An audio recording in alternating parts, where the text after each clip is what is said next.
सच्चाई का दर्पण। एक छोटे से शहर के चारों तरफ दूर दूर तक फैला हुआ घना जंगल था।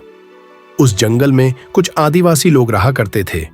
एक बार उस शहर में एक मेला लगा, जिसे देखने के लिए एक आदिवासी युवक पहली बार उस शहर में आया। वह मेले में रखी हुई सारी चीजों को बड़े ध्यान से देख रहा था। देखते देखते उसकी नजर एक चीज पर केंद्रित हो गई।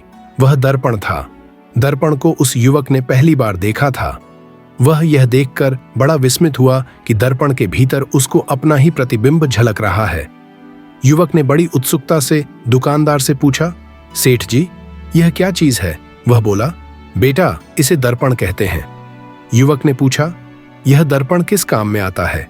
वह बोला, यह दर्पण अपना प्रतिबिंब देखने के काम आता है। इस दर्पण के सामने जो खड़ा होता है वह उसमें ऐसा दिखाई देता है जैसा कि वह होता है। यह सुनकर उस आदिवासी युवक के मन में आया कि इसे अपने घर ले चलना चाहिए। उसने तुरंत ही वह दर्पण खरीद लिया। दर्पण खरीदकर घर पहुंचा और अपनी झोपड़ी में उसे बड़ी सावधानी से रख दिया। युवक तो इस दर्पण को पाकर बड़ा प्रसन्न था। जब भी फुर्सत मिलती है वह उसमें अपने आप को देख लेता है। उसने घर में किसी को भी इस दर्पण की बात बताई नहीं थी। धीरे धीरे उसको उस दर्पण से इतना लगाव हो गया कि वह रात में भी उसे अपने पास लेकर सोता था। युवक की इस प्रकार की हरकतें देखकर उसकी पत्नी के मन में संशय पैदा हुआ कि मेरे पति का इस वस्तु से लगाव क्यों है? रात में भी उसे साथ लेकर सोते हैं। मुझे भी उस चीज को ध्यान से देखना चाहिए।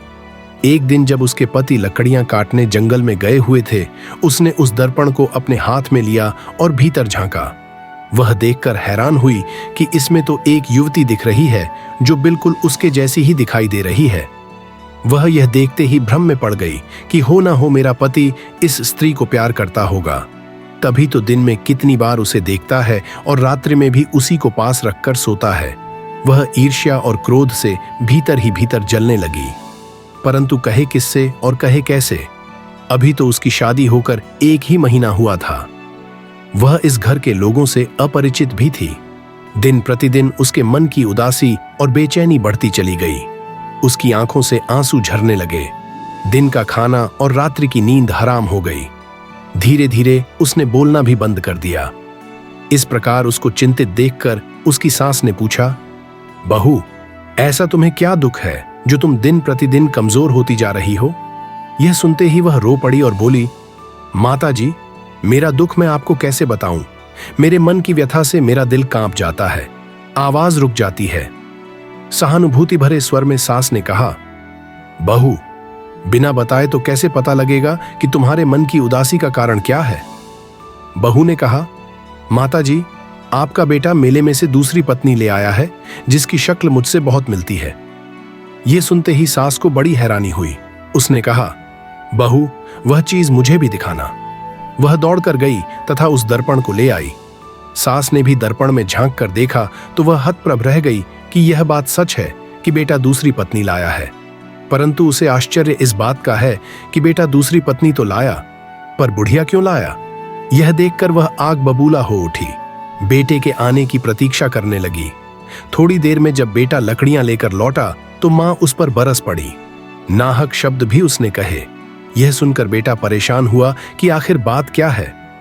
उसने मां से शांत स्वर में पूछा, मां, पहले बात तो बताओ कि तुम्हें हुआ क्या है? तब मां ने कहा, बेटा, तुम मेले में से दूसरी पत्नी क्यों लेकर आए? जब एक पत्नी पहले से ही है तो फिर दूसरी की जरूरत कहां है? और जब दूसरी पत्नी लेकर आ ही गए तो बुढ़िया क्यों लाए हो? यह सुनते ही युवक सारी बात समझ गया और हंस पड़ा। उसने कहा, मां, तुम कुछ समझी नहीं हो। उसने दर्पण उठाया और कहा, मां, इस दर्पण में स्त्री कहां है? पहले दर्पण के सामने मां को खड़ा किया, फिर मां के साथ स्वयं भी खड़ा हो गया और पत्नी को भी खड़ा किया। तब क्रमशः पहले मां का और फिर मां, बेटे और बहू के इकट्ठे प्रतिबिंब दिखाई दिए। तब सास बहू के चेहरे पर मुस्कान फैल गई।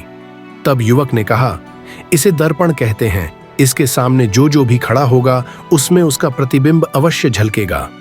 यह सुनकर सास और बहू को अपनी मूर्खता पर हंसी आई।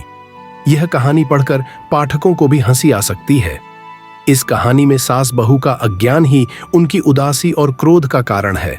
किसी भी तथ्य की वास्तविकता को जब जान ली जाएगी तो दुख और उदासी का कारण कभी पैदा नहीं होगा।